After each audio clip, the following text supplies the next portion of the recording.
ये है कहानी जगन्नाथ पुरी की अधूरी प्रतिमाओं की। देश के पूर्वी छोर पर बंगाल की खाड़ी के किनारे बसा पुरी आस्था और पर्यटन का संगम है, जो ओडिशा की राजधानी भुवनेश्वर से 60 किमी की दूरी पर स्थित है। पुरी को देश के 4 धामों में से एक माना जाता है।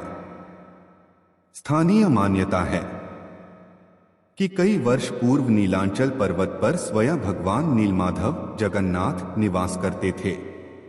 एक दिन राजा इंद्रद्युम्न को रात में भगवान विष्णु ने उनको सपने में दर्शन देकर कहा कि नीलांचल पर्वत की एक गुफा के अंदर मेरी एक प्रतिमा है, जिसे नीलमाधव कहते हैं।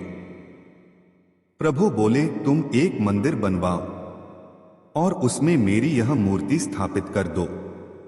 नीलांचल पर्वत पर सबर कबीला था, जिसका मुखिया विश्ववसु भगवान नीलमाधव का उपासक था और उसने मूर्ति को गुफा में छुपा कर रखा था।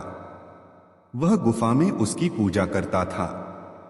राजा इंद्रद्युम्न ने अपने सेवक ब्राह्मण विद्याप्ति को मूर्ति लाने का कार्य सौंपा। विद्याप्ति ने मुखिया विश्ववसु की पुत्री से विवाह कर लिया।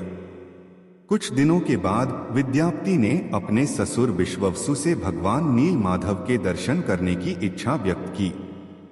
पहले तो विश्ववसु ने मना कर दिया, परंतु बाद में बेटी की जिद के कारण हाँ कर दी।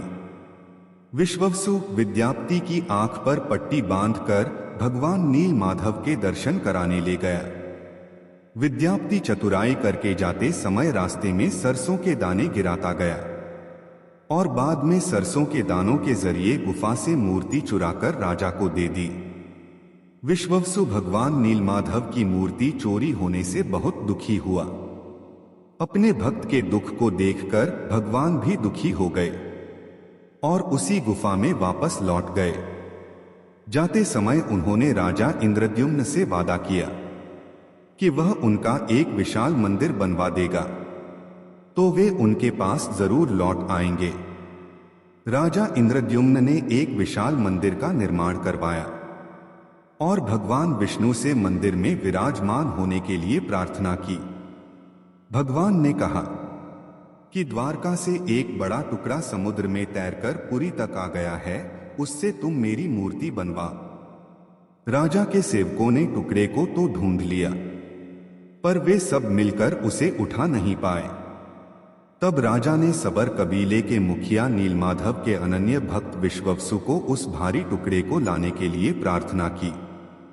सबको बहुत आश्चर्य हुआ जब विश्ववसु भारी भरकम लकड़ी को उठाकर मंदिर तक ले आए। राजा इंद्रद्युम्न में उस लकड़ी के टुकड़े की प्रतिमा बनाने के लिए कई कुशल कारीगर लगाए, पर उन कारीगरों में से कोई भी लकड़ी में एक छैनी तक भी नहीं लगा सका। तब सृजन के देवता भगवान विश्वकर्मा एक बुजुर्ग व्यक्ति का रूप धरकर आए। उन्होंने राजा से भगवान नीलमाधव की मूर्ति बनाने की इच्छा व्यक्त की और अपनी शर्त भी रखी कि वे 21 दिन में मूर्ति को एकांत में बनाएंगे, उन्हें कोई मूर्ति बनाते हुए नहीं देख सकता। राजा ने उनकी शर्त सहर्ष स्वीकार कर ली। अब लोगों को कमरे के अंदर से आरी, छैनी, हथौड़ी की आवाजें सुनाई दे रही थीं। इसी बीच एक दिन रानी गुंडिचा, जो राजा इंद्रद्युम्न की रानी थी, दरवाजे के पास गई, पर उसे कोई आवाज सुनाई नहीं दी। उसे लगा कि वह बूढ़ा कारीगर मर गया है। उसने घबराकर राजा को इसकी सूचना भिजवाई कि अंदर से किसी प्रकार की कोई आवाज सुनाई नहीं दे रही। राजा इंद्रद्युम्न भी चिंतित हो गए। उन्होंने शर्त की अनदेखी करते हुए कमरे का दरवाजा खोलने का आदेश दिया। जैसे ही कमरा खोला गया तो बूढ़ा व्यक्ति कहीं दिखाई नहीं दिया और कमरे में 3 अधूरी मूर्तियां प्राप्त हुई। भगवान नीलमाधव, जगन्नाथ और उनके भाई के छोटे छोटे हाथ बने थे, लेकिन उनकी टांगें नहीं बनी थी और सुभद्रा जी के तो हाथ पांव भी नहीं बने थे।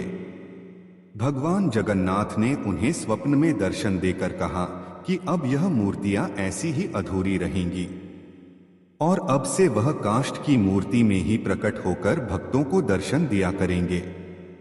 राजा इंद्रद्युम्न ने इसे भगवान जगन्नाथ की इच्छा मानकर इन अपूर्व प्रतिमाओं को मंदिर में स्थापित कर दिया। इस प्रकार तब से भगवान जगन्नाथ और उनके भाई बहन इसी रूप में भक्तों को दर्शन दे रहे हैं। दोस्तों, अगर आप आगे भी ऐसी ही धार्मिक कहानी सुनना चाहते हैं तो वीडियो को लाइक करें और चैनल पर नए हैं तो चैनल को सब्सक्राइब करें। हमारे साथ अंत तक बने रहने के लिए धन्यवाद।